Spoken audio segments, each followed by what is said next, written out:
आज की इस वीडियो में हम लोग जो देखेंगे 2025 के लिए परीक्षा है तो यूनिक पब्लिकेशन का जो बुक है उससे देखेंगे एसएससी का एमटीएस और हवलदार का जो है ऑनलाइन परीक्षा जो होता है, ठीक है, जो कर्मचारी चयन आयोग के द्वारा आयोजित किया जाता है। मल्टीटास्किंग नॉन टेक्नीशियन स्टाफ और हवलदार के लिए क्वेश्चन बैंक देखेंगे जो कि पूरे 37 सेट में इसमें बुक में दिया गया है, 37 सेट में है, ठीक है। और ये 2023 और 2024 का जो भी इसमें पिछले साल जो भी इसमें एग्जाम हुआ है सभी सिटिंग का क्वेश्चन आंसर सहित पूरे व्याख्या के साथ में है, संपूर्ण व्याख्या का हल सहित इसमें दिया गया है, ठीक है। और एग्जाम होता है जो ऑनलाइन होता है, सीबीटी के जरिए लिया जाता है। ऑनलाइन एग्जाम जो होता है उसके लिए प्रीवियस क्वेश्चन को हल करना अति महत्वपूर्ण हो जाता है, क्योंकि आपकी तैयारी कैसी है इसी से पता चलता है। जब तक पिछले साल का प्रश्न आप हल नहीं करेंगे पता नहीं चल पाएगा कि अगला लेवल का क्वेश्चन कैसा आएगा, ठीक है। तो इस बुक में जो दिया गया है प्रश्न सारे शिफ्ट का दिया गया और सभी विषय दिया गया है, मैथ, रीजनिंग, जनरल और इंग्लिश सभी विषय का इसमें दिया गया है,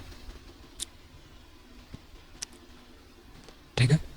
चलिए आगे चलते हैं। कंटेंट आप देखेंगे तो देख सकते हैं आपको 2024 और 2023 का पूरे हल प्रश्न आप डेट वाइज देख सकते हैं, दिया गया है 30/9 डेट वाइज दिया गया है सभी। यहाँ पे इसमें भी दिया गया है, देख लीजिए 1/9 से लेके पूरे 14/9 तृतीय पाली तक, मतलब तीनों पाली का दिया गया है, तीनों पाली का प्रश्न आंसर सहित व्याख्या सहित दिया गया है, हल सहित पूरे एमटीएस। इसीलिए ये महत्वपूर्ण, बहुत ही एग्जाम के लिए बहुत ही महत्वपूर्ण होने वाला है, तो इसको मिस मत करिएगा। चलिए बिना देर करते हुए आज के जो पहला प्रश्न है और आज कौन सा पाली का कौन सा पीवाई पिछले साल का प्रश्न देखेंगे, चलते हैं उसके लिए। चलिए आगे चलते हैं, देखते हैं। यहाँ पे कुछ दिया गया है, स्कीम ऑफ एग्जामिनेशन दिया गया है। एग्जाम जो रहता है पूरा सीबीटी के जरिए रहता है, ऑनलाइन बेसिस कंप्यूटर बेसिक्स पर। यहाँ देखें तो कंप्यूटर बेसिस एग्जाम है। यहाँ पे दिया गया है विषय, सब्जेक्ट कौन कौन सा रहेगा, मैथ, रीजनिंग, जनरल और इंग्लिश सभी रहेंगे। मैथ और रीजनिंग 20-20 नंबर का रहेगा, जिसका अंक रहेगा 60 और 60 दोनों का रहेगा, यानी कि 1 नंबर का एक क्वेश्चन 3 नंबर का है, ठीक है। एक क्वेश्चन 3 नंबर का है। और यहाँ पर भी दिया गया, देखिए जनरल और इंग्लिश दोनों 25-25 क्वेश्चन दिया गया है और 75-75 नंबर दिया गया है। यहाँ भी 1 नंबर का एक क्वेश्चन 3 नंबर का है। समय आप देखेंगे तो 60 मिनट इसमें भी दिया गया है, 60 मिनट इसमें भी दिया गया है। दोनों मिलाकर जोड़े तो 120 मिनट आपको कुल प्रश्न करने के लिए दिया जाएगा। और कुल प्रश्न हो जाएगा कितना, तो 90 प्रश्न हो जाएंगे, कुल 90 प्रश्न हो जाएगा। 90 प्रश्न के लिए आपको 120 मिनट दिया जाएगा, ठीक है। एग्जाम हॉल में 90 प्रश्न के लिए 120 मिनट दिया जाएगा। चलिए आगे बढ़ के देखते हैं। आगे देखिएगा तो यहाँ पे सिलेबस दिया गया है, ठीक है, सिलेबस दिया गया है। सिलेबस में देखिए सारे सब्जेक्ट का सिलेबस भी यहाँ पे दिया गया है, विस्तार से दिया गया है। अगर इससे भी ज़्यादा विस्तार में आप चाहते हैं सिलेबस को जानने के लिए, ताकि और अच्छा तैयारी हो सके, तो आप कमेंट बॉक्स में एक बार हमें सिलेबस लिखकर कमेंट कर दीजिए, ताकि हम आप लोग के लिए लाएंगे एक नई वीडियो लाएंगे पूरे विस्तार से इसके पूरे सिलेबस में, टॉपिक वाइज सिलेबस में, कि कौन से टॉपिक से कौन कौन चैप्टर से सिलेबस दिया गया है, कौन से चैप्टर से प्रश्न आएंगे, सारे सब्जेक्ट का एक वीडियो में बनाकर ले आएंगे, ठीक है। चलिए ये बात हो गई पूरे एग्जाम के बारे में, पैटर्न के बारे में कैसा रहेगा, क्या क्या देखेंगे। तो आज जो देखेंगे, आज क्या, चलिए प्रश्न के ऊपर चलते हैं। कौन सा प्रश्न देखेंगे, पीवाईक्यू प्रीवियस क्वेश्चन का सॉल्यूशन देखते हैं। आज जो हम लोग देखने वाले हैं पीवाई क्वेश्चन एसएससी का, जो 1/10/2024 को जो एग्ज़ाम हुआ था प्रथम पाली में, उसका देखेंगे टोटल क्वेश्चन आंसर। प्रथम पाली हुआ था 2024, 1/10/2024, ठीक है। उसका प्रथम पाली में जो हुआ था एग्जाम, उसका देखेंगे PYQ क्वेश्चन। चलिए बढ़ते हैं क्वेश्चन की तरफ। चलिए सबसे पहले जो हम लोग देखने वाले हैं इस क्लास के अंदर सामान्य जानकारी का प्रश्न आंसर देखने वाले हैं, और ये पूरा प्रश्न आंसर PYQ है, जैसे कि पहले हमने बता दिया है 1/10/2024 को एग्जाम हुआ है प्रथम पाली में, उसका पूरा PYQ क्वेश्चन आंसर है, ठीक है। चलिए तो चलिए पहला प्रश्न देखते हैं। इसका पहला प्रश्न कहता है क्या, निम्नलिखित में से किस कथक नर्तक या नर्तकी को 2022 का पद्मश्री प्राप्त हुआ है। आपके ऑप्शन 4 दिए गए हैं, कमलिनी और नालिनी अस्थाना, सुनियाना हजारलाल अग्रवाल, या शोभना नारायण, या शक्ति और मुक्त मोहन। तो इसका सही आंसर क्या आ जाएगा? अगर सही आंसर पता है तो कमेंट बॉक्स में हमें सही आंसर बताइए, क्या आ जाएगा, क्या आ जाएगा सही आंसर। तो देखिए पद्मश्री पुरस्कार जो है कला और संस्कृत के क्षेत्र में और कई विशिष्ट क्षेत्र में भी पद्मश्री पुरस्कार दिया जाता है, इसमें कोई राशि नहीं दिया जाता है, ठीक है। और जो इसका प्रश्न का सही जवाब जो हो जाएगा, इसका सही आंसर हो जाएगा ऑप्शन नंबर ए हो जाएगा सही आंसर।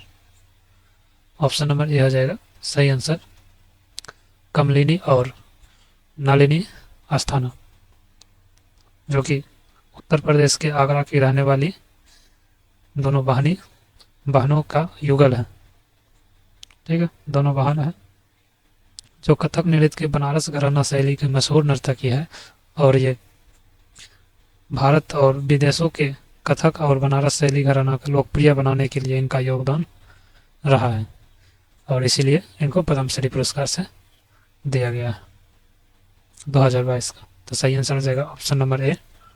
चलिए बढ़ते हैं आगे की ओर। चलिए अगला प्रश्न देखिए क्या है। अगला प्रश्न है कि एक तटीय क्षेत्र समुद्र के पानी से भर गया और जिसके परिणाम स्वरूप आसपास के क्षेत्र में भारी नमक जमा हो गया। कुछ दिनों बाद यह देखा गया कि कई पौधे मुरझा गए।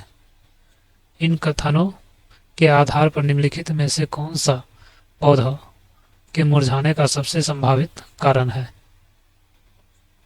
देखें इसके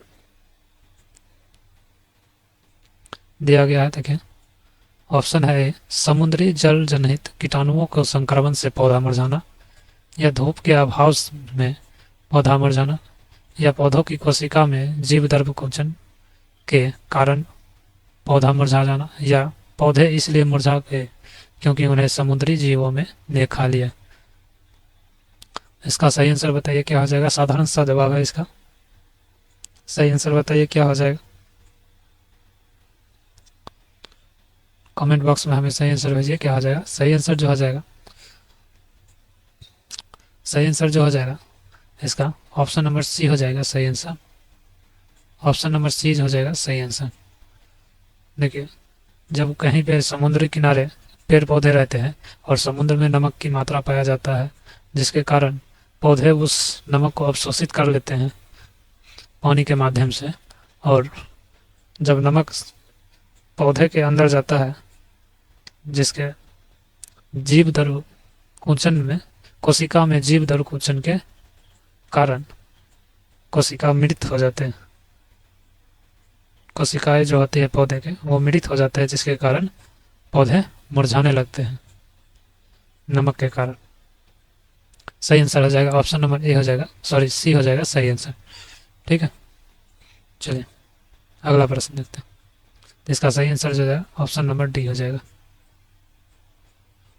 चलिए अगला प्रश्न है निम्नलिखित में से किस अधिनियम के बाद ब्रिटिश भारत ताज के नाम से शासित होने लगा?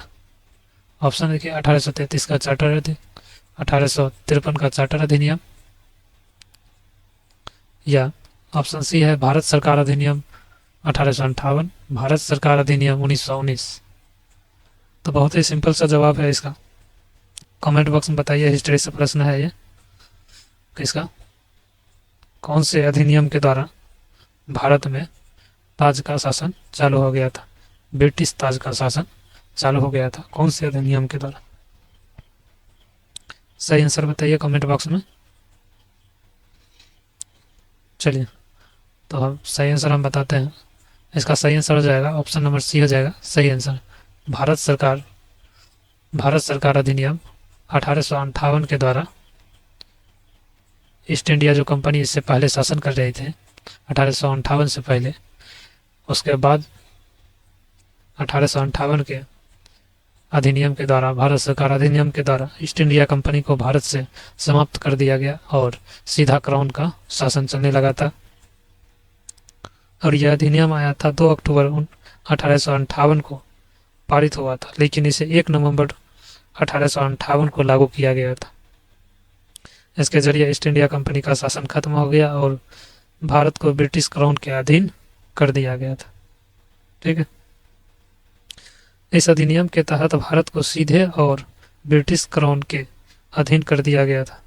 इस अधिनियम के तहत नियंत्रण बोर्ड और निदेशक न्यायालय को खत्म कर दिया गया था।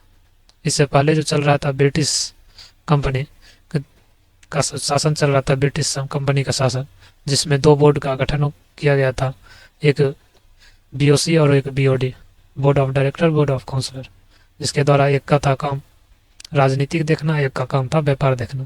तो इस दोनों को हटा दिया गया था। ठीक है, और डायरेक्ट क्राउन का शासन चालू हो गया था।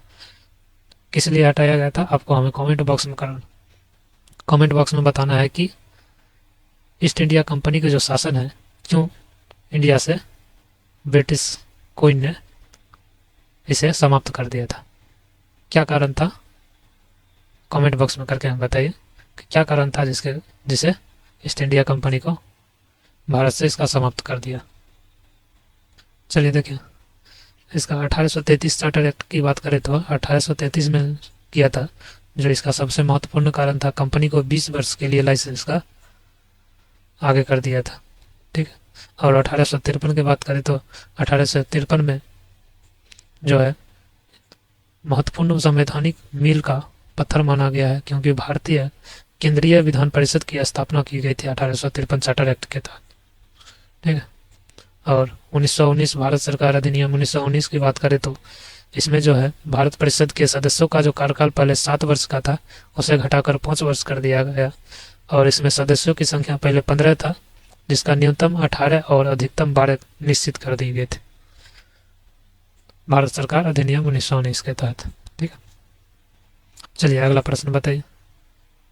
अगला प्रश्न देखिए क्या, अगला प्रश्न है कि निम्नलिखित में से किसने मौर्य काल की ब्राह्मणी लिपि का कूट वाचन किया। ऑप्शन है James Mill, Herbert Hope Risley, James Prinsep, Rakhal Das Banerjee. सही आंसर बताइए कमेंट बॉक्स में क्या हो जाएगा। ठीक है, सही आंसर बताइए कमेंट बॉक्स में क्या हो जाएगा। देखिए, इसका सही आंसर जो हो जाएगा ऑप्शन नंबर सी हो जाएगा, जेम्स प्रिंसेप ने इसका अनुवाद किया था। मौर्य काल का जो शिलालेख था, इसका शिलालेख था मौर्य काल में जो लिखाया गया था शिलालेख, वो ब्रह्म लिपि में लिखा गया था और उसका अनुवादन किया था जेम्स प्रिंसेप ने अनुवादन किया था उस शिलालेखों का, उस लिपि का। देखिए, ब्रह्मी लिपि जो है ये भारत की सबसे प्राचीनतम लिपि है, जो कि आज के लगभग सभी भाषाओं में सभी भारतीय लिपि में ब्राह्मी लिपि से ही विकसित हुआ था। ठीक है, अशोक के शिलालेख जो लिखा गया है वो ब्रह्म लिपि में लिखा गया। ठीक है, और बहुत सारा जो साहित्य है, बुद्ध का जो साहित्य लिखा गया है वो भी ब्रह्म लिपि में लिखा गया। ब्रह्म लिपि का प्रयोग वर्ण ध्वन्यात्मक है, इसको लिखने और बोलने में एक रूपता है। ठीक है, और जेम्स प्रिंसेप ने अशोक के शिलालेख को अनुवादन किया था ब्रह्म लिपि से। ठीक है, अनुवादन किया था। चलिए अगला प्रश्न देखते हैं क्या है। अगला प्रश्न देखिए। अगला प्रश्न है, निम्नलिखित में से किस आयु वर्ग को भारत में कार्यशील जनसंख्या या कार्यशील आयु माना जाता है? किस आयु वर्ग को भारत में कार्यशील जनसंख्या या कार्यशील आयु माना जाता है? ऑप्शन है 15 से 40, 0 से 60 वर्ष, 25 से 65 वर्ष या 15 से 59 वर्ष। सही आंसर बताइए क्या हो जाएगा? सही आंसर बताइए क्या हो जाएगा? तो देखिए इसका सही आंसर जो हो जाएगा ऑप्शन नंबर डी हो जाएगा सही आंसर। 15 से 59 वर्ष ये माना गया। देखिए इस आयु के वर्ग के लोगों को अपने प्रमुख काम काजी वर्षों में माना जाता है और इसमें से ज़्यादातर लोग श्रम बल में भाग लेने को तैयार रहते हैं 15 से 59 वर्ष के मतलब। ठीक है, 59 वर्ष से ज़्यादा उम्र के लोग भी कार्यबल में शामिल हो सकते हैं।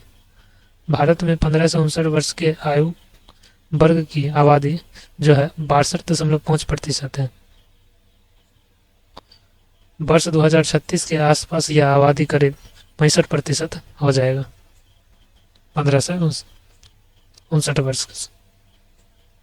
ठीक है, चलिए ठीक, सब क्लियर है। चलिए अगला प्रश्न पर चलते हैं। इस प्रश्न का सब क्लियर है। अगला प्रश्न देखिए है, कर्नाटक में बीदर किला आकार में अनियमित रूप से डैश था है। अनियमित रूप से डैश है। कह रहा बीदर जो किला, बीदर किला का आकार क्या है? आयताकार या वृत्ताकार, वर्गाकार या समांतर असम चतुर्भुजाकार? तो सही आंसर क्या हो जाएगा बताइए जल्दी। सही आंसर बताइए क्या हो जाएगा? विजयनगर साम्राज्य जो था उसी से टूटकर बीदर बना था राज्य। सही आंसर बताइए क्या हो जाएगा। चलिए देखिए, बीदर किला के जो भारत के कर्नाटक राज्य के बीदर शहर के पुराने इलाके में स्थित है। किला, शहर और जिला सभी का नाम बीदर है। किला हो, शहर हो या जिला, सभी का नाम बीदर रखा गया है पहले से, जो कि बहमानी वंश के सुल्तान अहमद शाह प्रथम ने 1427 में अपनी राजधानी गुलबर्गा से बीदर स्थानांतरित की थी और कई इस्लामी स्मारकों के साथ किला भी बनवाया था। बीदर किले के अंदर 30 से अधिक स्मारक हैं। बीदर किले के अंदर 30 से अधिक स्मारक। इसका निर्माण जो करवाया था बहमनी वंश के सुल्तान अहमद शाह अब्दाली ने करवाया था। ठीक है, और इसका सही आंसर जो हो जाएगा ऑप्शन नंबर डी हो जाएगा सही आंसर, समांतर असम चतुर्भुजाकार। ठीक है, सही आंसर हो जाएगा ऑप्शन नंबर डी। चलिए अगला प्रश्न है। अगला प्रश्न देखिए, भारत में बड़ी लाइन रेलवे नेटवर्क की लगभग चौड़ाई कितनी होती है? ऑप्शन है 1 मीटर, 1.2 मीटर, 1.3 मीटर या 1.6 मीटर। कहते हैं बड़ी लाइन रेलवे नेटवर्क की लगभग चौड़ाई कितनी होती है? कमेंट बॉक्स में बताइए क्या हो जाएगा। सही आंसर हो जाएगा क्या?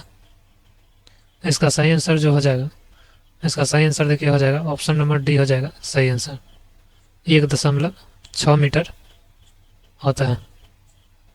ठीक है, देखिए भारतीय रेलवे में 3 तरह के रेल गेज होते हैं। ठीक है, कौन कौन होते हैं? ब्रॉड गेज, मीटर गेज और नैरो गेज होता है। ठीक है, यह स्टैंडर्ड गेज जो है 1435 किलोमीटर या 4 फुट 8.5 इंच से ज़्यादा चौड़ा होता है। 4 फुट या 8.5 इंच से ज़्यादा चौड़ा होता है। ठीक है, और रेलवे ट्रैक में 2 पटरियों के बीच की दूरी को जो रेल गेज कहते हैं। रेलवे गेज को तय करने वाले कुछ कारक है, जैसे कि यातायात की स्थिति, ट्रैक की लागत, ट्रेन की रफ्तार, ये सब को देखते हुए उसकी दूरी तय की जाती है। ठीक है, भारत में प्लेटफॉर्म की 2 मानक ऊंचाइयां जो है 200 मिलीमीटर यानी कि 7.9 इंच और 760 मिलीमीटर यानी 29.9 मीटर इंच, 29.9 इंच हो जाएगा। तो सही आंसर जो हो जाएगा ऑप्शन नंबर सी हो जाएगा सही आंसर। ठीक है, आप हमें कमेंट बॉक्स में करके बताइए कि अभी जो वर्तमान में सबसे लंबाई कौन सा प्लेटफॉर्म है, सबसे लंबा प्लेटफॉर्म जो है कौन सा है रेलवे स्टेशन का। ठीक है, चलिए आगे बढ़ते हैं, तब तक हम लोग अगला प्रश्न देखते हैं। अगला प्रश्न है कि भारतीय संविधान में सार्वभौमिक वयस्क मताधिकार डैश की आयु से भारतीय नागरिक पर लागू होता है। ऑप्शन है देखिए 21, 17, 18 या 22। सही आंसर क्या हो जाएगा बताइए, सही आंसर क्या हो जाएगा, सही आंसर बताइए क्या हो जाएगा। इसका सही आंसर जो हो जाएगा देखिए, भारतीय संविधान का जो अनुच्छेद है 326 इस सार्वभौमिक संविधान का वयस्क मताधिकार का प्रावधान से संबंधित आर्टिकल 326। ठीक है, पहले मतदान की जो आयु थी 21 वर्ष थी, लेकिन 61वें संविधान संशोधन अधिनियम 1989 ने मतदान के अधिकार के लिए आयु को 21 से घटाकर कितना कर दिया, 18 कर दिया। अभी जो मतदान का जो कितना है आयु 18 है, यानी 18 वर्ष होने के बाद बालिग हो जाता है, आप वोट दे सकते हैं। 18 साल अभी है वोट देने का आयु। ठीक है, सही आंसर हो जाएगा ऑप्शन नंबर सी हो जाएगा। चलिए अगला प्रश्न देखिए। अगला प्रश्न क्या है, समानता घाटे को एक डैश संकल्पना माना जाता है, स्टॉक, समर्थक, प्रवाह या अधिशेष। क्या माना जाता है बताइए कमेंट बॉक्स में करके। इसका सही आंसर क्या हो जाएगा बताइए, सही आंसर। तो इसका सही आंसर हो जाएगा ऑप्शन नंबर सी हो जाएगा सही आंसर, प्रवाह हो जाएगा। ऑप्शन नंबर सी हो जाएगा सही आंसर। ठीक है, चलिए अगला प्रश्न के ऊपर चलते हैं। अगला प्रश्न देखिए क्या है, कहता है भारतीय निर्वाचन आयोग द्वारा मान्यता प्राप्त एक पार्टी जो 4 लोकसभा सीटें जीतने के अलावा लोकसभा अथवा 4 या उससे अधिक राज्यों में विधानसभा के आम चुनाव में कुल वोटों का कम से कम डैश वोट हासिल करती है, तो उसे राष्ट्रीय पार्टी कहा जाता है। कितना प्रतिशत मतलब वोट उसे हासिल करती है, करने पर उसे एक राष्ट्रीय पार्टी का दर्जा दिया जाता है। सही आंसर बताइए कितना प्रतिशत हो जाएगा, सही आंसर बताइए क्या हो जाएगा। देखिए इसका सही आंसर जो हो जाएगा, सही आंसर हो जाएगा ऑप्शन नंबर सी हो जाएगा सही आंसर। 6% हो जाता है, कुल मतदान का 6% हो जाएगा सही आंसर। सही आंसर हो जाएगा ऑप्शन नंबर सी हो जाएगा, 6% हो जाएगा। देखिए निर्वाचन आयोग के अनुसार जो है 23 मार्च 2024 के नतीजा के प्रकाशन की अधिसूचना के अनुसार जो है 6 राष्ट्रीय दल है, 58 राज्य दल है और 2763 गैर मान्यता प्राप्त दल भारत में है। ठीक है, तो देखिए राष्ट्रीय दल की बात कर ले, 6 जो है कौन कौन है, तो पहला है भारतीय जनता पार्टी जो कि 1980 में बना था। ठीक है, उसके बाद है भारतीय राष्ट्रीय कांग्रेस जो कि 1885 में कांग्रेस का स्थापना हुआ था। ठीक है, 28 दिसंबर 1885। उसके बाद है बहुजन समाज पार्टी 1984 में। उसके बाद है भारतीय कम्युनिस्ट पार्टी मार्क्सवादी जो है 1964 में, और आम आदमी पार्टी जो कि 2012 में बना है। उसके बाद नेशनल पीपल्स पार्टी जो है 2013 में बना है। ये 6 दल जो है अभी राष्ट्रीय पार्टी है। ठीक है, चलिए अगला प्रश्न के ऊपर चलते हैं। अगला प्रश्न देखिए है, फरवरी 1947 में बेबल के स्थान पर, इसको काट देते हैं, बेवल के स्थान पर भारत का वायसराय किसे नियुक्त किया गया था 1947, फरवरी 1947 की बात कर। ऑप्शन है बिलिंगडन या लिनलिथगो, माउंटबेटन या इरविन। सही आंसर बताइए क्या हो जाएगा, सही आंसर बताइए क्या हो जाएगा, जल्दी से कमेंट बॉक्स में भेज के बताइए। सही आंसर बताइए क्या हो जाएगा। देखिए फरवरी 1947 जो है, ब्रिटेन के जो प्रधानमंत्री थे वहाँ पे क्लीमेन एटली जो थे तत्कालीन, वहाँ पे बना था। क्लीमेन एटली ने 20 फरवरी 1947 को हाउस ऑफ कॉमन्स में घोषणा किए थे। माउंटबेटन ने 1947 से 48 तक भारत के वायसराय के तौर पर रहा था, ठीक है, काम किया था मतलब यहाँ पे।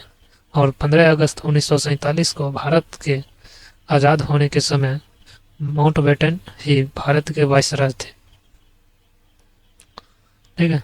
और माउंटबेटन ने अपना योजना बनाया था, माउंटबेटन योजना, जिसे मुस्लिम लीग और कांग्रेस ने दोनों ने स्वीकारा था, ठीक है। और सत्ता का हस्तांतरण को सुनिश्चित किया था, मुस्लिम लीग और कांग्रेस के बीच शांति स्थापित किया था माउंटबेटन, ठीक है। आपको हमें कमेंट बॉक्स में करके बताना है कि स्वतंत्र भारत का गवर्नर कौन था, ठीक है। इसका सही आंसर हो जाएगा ऑप्शन नंबर सी हो जाएगा, माउंटबेटन योजना। और माउंटबेटन वायसराय था माउंटबेटन, ठीक है। अगला प्रश्न है, अगला प्रश्न देखिए है क्या, बावड़ियों का उपयोग पारंपरिक रूप से डैश के लिए किया जाता है।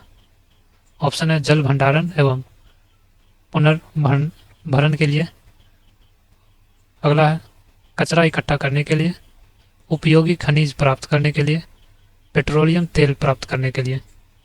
सही आंसर क्या हो जाएगा, क्या हो जाएगा बताइए। इसका सही आंसर हो जाएगा ऑप्शन नंबर ए हो जाएगा, ऑप्शन नंबर ए हो जाएगा सही आंसर, ठीक है। देखिए इसमें जैसे कुएं था, ठीक है, बावड़ियां जल जो है मंदिर सीढ़ियां या सीढ़ियों वाला कुएं हैं। ये सामाजिक कुएं होते हैं जिनका उपयोग पीने के जल स्रोत के रूप में किया जाता था, ठीक है। इस कुएं के जल का वाष्पीकरण बहुत कम होता है, जिसके कारण इसमें जल जो काफी देर तक जमा रहता है। इस कुएं का निर्माण सूखे की समस्या से निपटने के लिए किया जाता था, ठीक है। ऐसी संरचना वाला कुआं सिर्फ भारत में ही पाया जाता है, जिसमें वर्षा के जल का भंडारण कर पीने योग्य पानी बनाया जाता है, ठीक है। सही ऑप्शन हो जाएगा ऑप्शन नंबर ए हो जाएगा सही आंसर, जल भंडारण के पुनर्भरण। अगला प्रश्न देखिए, अगला प्रश्न है आईसीसी T20 विश्व कप 2021 टूर्नामेंट में भारतीय मैच रेफरी कौन थे। ऑप्शन देखिए चार है, राहुल द्रविड़, सुनील गावस्कर, जवागल श्रीनाथ या वेंकटेश प्रसाद। सही आंसर बताइए क्या हो जाएगा। इसका सही आंसर जो हो जाएगा ऑप्शन नंबर सी हो जाएगा सही आंसर, ऑप्शन नंबर सी हो जाएगा सही आंसर, ठीक।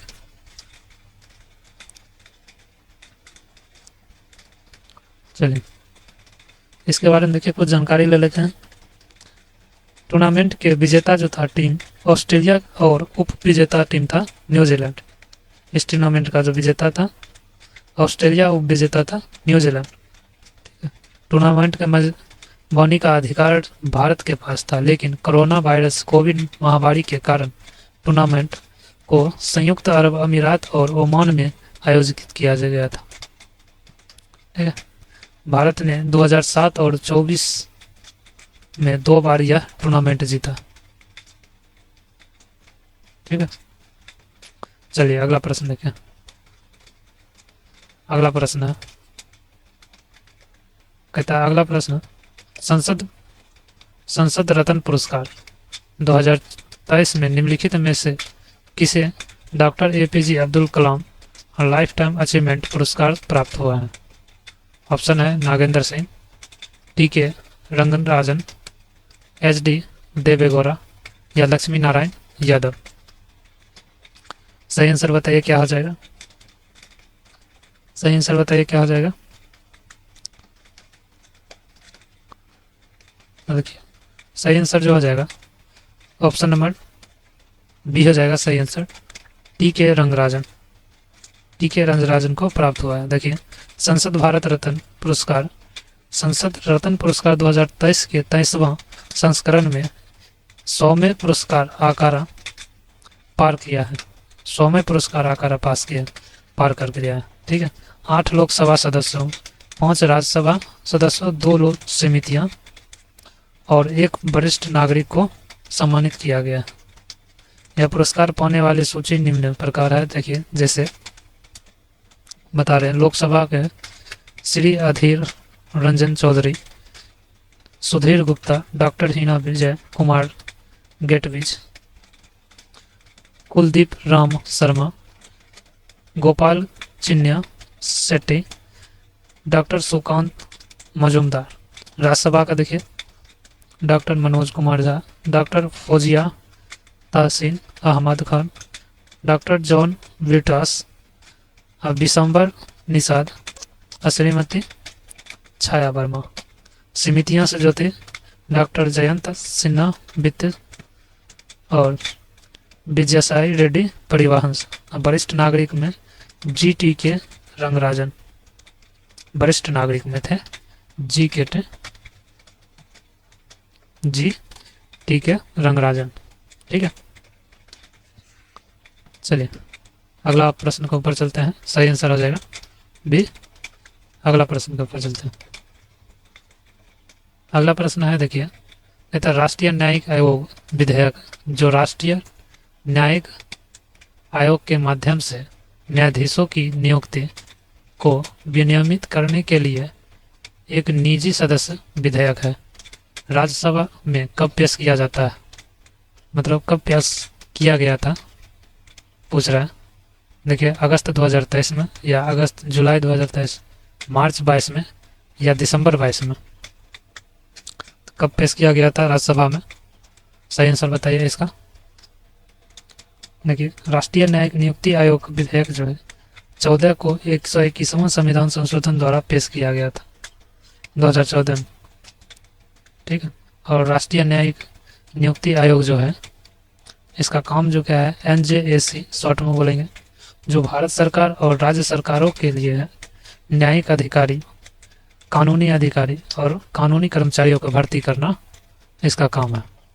इस प्रकार इसका सही आंसर जो हो जाएगा ऑप्शन नंबर डी हो जाएगा। सही आंसर ऑप्शन नंबर डी हो जाएगा। दिसंबर 2022 को पेश किया गया था राज्यसभा में। ठीक है, अगला प्रश्न देखिए। अगला प्रश्न है PM स्वनिधि योजना 2022 भारत सरकार के किस मंत्रालय द्वारा संचालित है। ऑप्शन है ग्रामीण विकास मंत्रालय, आवासन एवं शहरी कार्य मंत्रालय, श्रम एवं रोजगार मंत्रालय, वित्त मंत्रालय। सही आंसर बताइए कमेंट बॉक्स में करके क्या हो जाएगा। सही आंसर बताइए क्या हो जाएगा। देखिए PM स्वनिधि योजना 2022 जो है इसका जो शुरुआत हुआ था 25 जून 2015 को इस योजना की शुरुआत हुआ था। ठीक है, इसका उद्देश्य जो है झुग्गी झोपड़ी में रहने वाले लोगों के साथ साथ EWS या LIG और MIG श्रेणी के लोगों के लिए भी आवास को कमी की दूर करना है। ठीक है, जिसमें महिलाओं को काफ़ी ध्यान में रखा जाता है, जिसमें इस योजना के तहत सभी घरों में शौचालय, पानी की आपूर्ति, बिजली और रसोई घरों जैसी बुनियादी सुविधाएं होगी।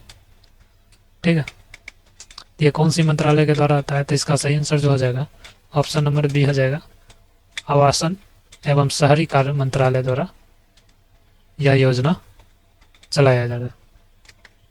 ठीक है, ऑप्शन नंबर बी सही आंसर हो जाएगा। अगला प्रश्न देखिए। अगला प्रश्न है सेलामेंडर और घरेलू छिपकली के बीच उनके वासस्थल के अलावा अंतर का एक और आधार निम्नलिखित में से कौन सा हो सकता है। ठीक है, ऑप्शन है अंडज, त्वचा पर सल्क, 3 कक्ष वाला हृदय या अनियत तापी। सही आंसर बताइए क्या हो जाएगा इसका। सही आंसर बताइए क्या हो जाएगा। देखिए दोनों ही रेप्टाइल वर्ग के अंतर्गत आते हैं। ठीक है, दोनों ही रेप्टाइल वर्ग के अंतर्गत आते हैं। वास स्थान के अलावा दोनों जानवरों के त्वचा पर सल्क स्केल्स ऑन स्किन पर में अंतर होता है। ठीक है, त्वचा पर सल्क, इसका मतलब सही आंसर हो जाएगा ऑप्शन नंबर बी हो जाएगा सही आंसर। ठीक है, ऑप्शन नंबर बी हो जाएगा सही आंसर। अगला प्रश्न देखिए, गोवा का निम्नलिखित में से कौन सा नृत्य पुर्तगालियों पर मराठा योद्धाओं की जीत का जश्न मनाने के लिए किया जाता है। ऑप्शन है घोड़े मोदनी या मोरुलेम, जिम्मा दो या गौफ। सही आंसर बताइए क्या हो जाएगा। क्या कहता है, कौन सा नृत्य पुर्तगालियों पर मराठा योद्धाओं की जीत के लिए जश्न मनाने के लिए किया जाता है। सही आंसर बताइए क्या हो जाएगा। सही आंसर बताइए क्या हो जाएगा। देखिए इसका जो इतिहास है, इसका इतिहास देखिए मानते हैं इस नृत्य का जो उजागर हुआ है, माना जाता है कि ग्रामीण से, गोवा के ग्रामीण से इसकी शुरुआत हुआ है। ठीक है, इसका जो नियम है देखिए, गोवा के सिगमो त्यौहार का अहम हिस्सा है ये नृत्य, और ये त्यौहार जो मनाया जाता है बसंत ऋतु में मनाया जाता है। इस नृत्य में कलाकार जो है घोड़े के सिर वाले गेटअप में होते हैं, उनके हाथों में कटार वे ढोल ताशे के थाप पर नृत्य करते हैं। ठीक है, और कलाकार जो होते हैं उनके सिर पर राजपूत सरदार की पारंपरिक पगड़ी होती है, जिसे पेशवाई पगड़ी भी कहा जाता है। ठीक है, नृत्य की जो चालें होती है घोड़े की चाल से प्रेरित होती है। नर्तकी घोड़े की चाल और हाव भाव का नकल करता है। ठीक है, तो इस तरीका से आपने मान लिया है घोड़ा से संबंधित ये नृत्य है, तो इसका सही आंसर हो जाएगा ऑप्शन नंबर 1 हो जाएगा, घोड़े मोदनी हो जाएगा। ऑप्शन नंबर ए हो जाएगा सही आंसर। चलिए अगला प्रश्न देखते हैं। अगला प्रश्न है देखिए, भारतीय मौसम विज्ञान के अनुसार निम्नलिखित में से कौन सी ऋतु भारत में आने वाली ऋतु नहीं है। मौसम विज्ञान, भारत मौसम विज्ञान के अनुसार कौन सी ऋतु जो है भारत में आने वाली ऋतु नहीं है। तो ऑप्शन है दक्षिण पश्चिम मानसून ऋतु, ठंड मौसम या गर्म मौसम, भूमध्य रेखीय ऋतु। सही आंसर बताइए क्या आ जाएगा। ज्योग्राफी से रिलेटेड प्रश्न है।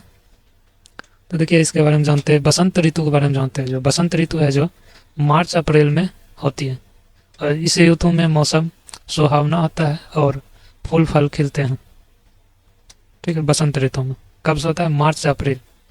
आप ग्रीष्म ऋतु की बात करें तो अप्रैल से जून तक होती है ग्रीष्म ऋतु। इस ऋतु में मौसम बहुत गर्म होता है। ग्रीष्म ऋतु नाम या ग्रीष्म यानी गर्म ऋतु। ठीक है, अप्रैल से जून में होता है। उसके बाद बात करें वर्षा ऋतु, तो जुलाई से सितंबर तक वर्षा ऋतु है। ठीक है, इस ऋतु में भारत में मानसून रहता है। और शरद ऋतु की बात करें तो अक्टूबर से फरवरी तक होती है। इस ऋतु में मौसम सुहावना होता है। ठीक है, तो इस तरीका से जान लिए कौन कौन सा गर्म मौसम होता है। तो इसका सही आंसर जो है कौन सा मौसम नहीं आता है भारत में, तो यह हो जाएगा ऑप्शन नंबर डी हो जाएगा, भूमध्य रेखीय ऋतु जो है वो भारत में नहीं आता है, भूमध्य रेखा में ही रहता है ये ऋतु। ऑप्शन नंबर डी हो जाएगा सही आंसर। चलिए अगला प्रश्न देखें। अगला प्रश्न है कि कौन सी संगीत जोड़ी बनारस घराने की ख्याल गायन वंशावली का हिस्सा है। ऑप्शन है सुमान कासिम और शोभान बाब, संध्या और परसून बनर्जी, राजन और साजन मिश्रा, या सलामत अली और नजाकत अली खान। सही आंसर बताइए कौन सा हो जाएगा। सही आंसर बताइए क्या हो जाएगा। तो इसका देखिए जो है 300 वर्ष पुराने जो वंश था तालुक वंश, ताल्लुक रखते हैं, 300 वर्ष पुराने वंश से ताल्लुक रखते हैं। और दो भाइयों भारतीय गायन की ख्याल शैली में गायन के लिए जाने जाते हैं। कौन कौन आ जाएंगे? तो राजन और साजन मिश्रा। राजन और साजन मिश्रा 4 दशकों से ज़्यादा समय तक दुनिया भर में प्रदर्शित किया है।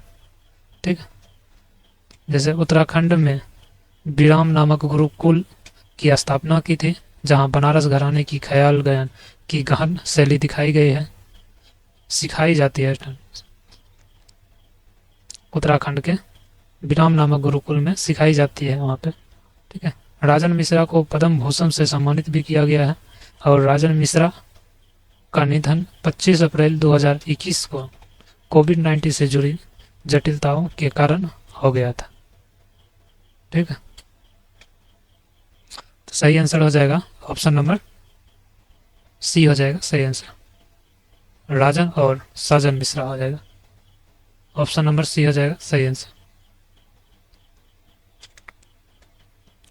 चलिए अगला प्रश्न देखते हैं। अगला प्रश्न है कि हर साल हॉर्नबिल महोत्सव निम्नलिखित में से किस राज्य में मनाया जाता है? हॉर्नबिल महोत्सव, हॉर्नबिल महोत्सव। ऑप्शन है गोवा, सिक्किम, नागालैंड या त्रिपुरा।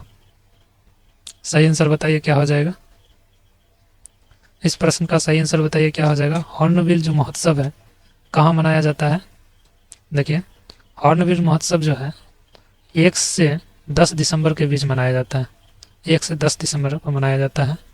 त्योहारों में कोहिमा जिले के अंतर्गत जो नागा विरासत गांव किसामा में एक मंच पर नागाओं के समृद्ध संस्कृति, विरासत और परंपरा को प्रदर्शित करता है।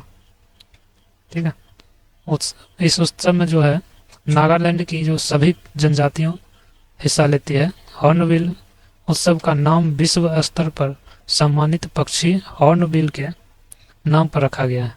हॉर्नबिल कहाँ का पक्षी है? नागालैंड की पक्षी है, और इसी पक्षी के नाम पर इस उत्सव का नाम रखा गया है।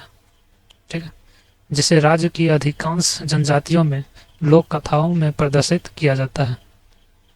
ठीक है, गोवा में मान लेते सीओ जो आओ महोत्सव होता है। सिक्किम में लोसुंग मनाया जाता है, और त्रिपुरा में गरिया पूजा मनाया जाता है। ठीक है, अगला प्रश्न के ऊपर चलते हैं। तब तक आप हमें कमेंट बॉक्स में बताइए कि बिहार में कौन सा उत्सव मनाया जाता है। बिहार की फेमस उत्सव कौन सा है प्रचलित, या आप जो भी राज्य से है देख रहे हैं वीडियो का, उस राज्य का कौन सा महोत्सव मनाया जाता है, कमेंट बॉक्स में करके बताइए। ठीक है, अगला प्रश्न देखिए है, कहता है मुगल बादशाह बाबर डैश सूफी सिलसिला का अनुयायी था। ऑप्शन है सोहरावर्दी, नक्शबंदी या चिश्ती या कादरी। बाबर जो था मुगल वंश का जो संस्थापक था बाबर, वो किसका सूफी सिलसिला का अनुयायी था? बताइए, हिस्ट्री से प्रश्न है ये। ठीक है, देखिए बाबर जो था नक्शबंदी से सूफी सिलसिला का अनुयायी था। नक्शबंदी और नेता ख्वाजा उबैदुल्ला अहरार के अनुयायी थे। ठीक है, बाबर ने संप्रदाय के राजनीतिकरण में अहम भूमिका निभाई थी। सूफीवाद इस्लाम धर्म की एक अनुयायी शाखा है। सूफी संत जो था ईश्वर की याद में ऐसे खोए होते हैं कि उनका हर कर्म सिर्फ ईश्वर के लिए होता है।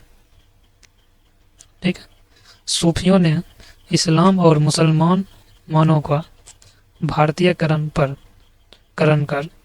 भारत में उनकी स्थिरता सुनिश्चित की।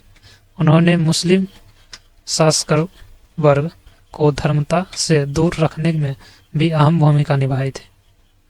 ठीक है, तो इस तरीका से माने तो इसका सही आंसर जाएगा नक्शबंदी हो जाएगा। ऑप्शन नंबर बी हो जाएगा, नक्शबंदी सूफी सिलसिला हो जाएगा। ऑप्शन नंबर सी हो जाएगा सही आंसर। आप हमें कमेंट बॉक्स में बताइए कि बाबर का प्रथम आक्रमण जो था भारत में वो कौन सा ईस्वी में हुआ था। ठीक है, बाबर प्रथम बार आक्रमण कब आया था भारत,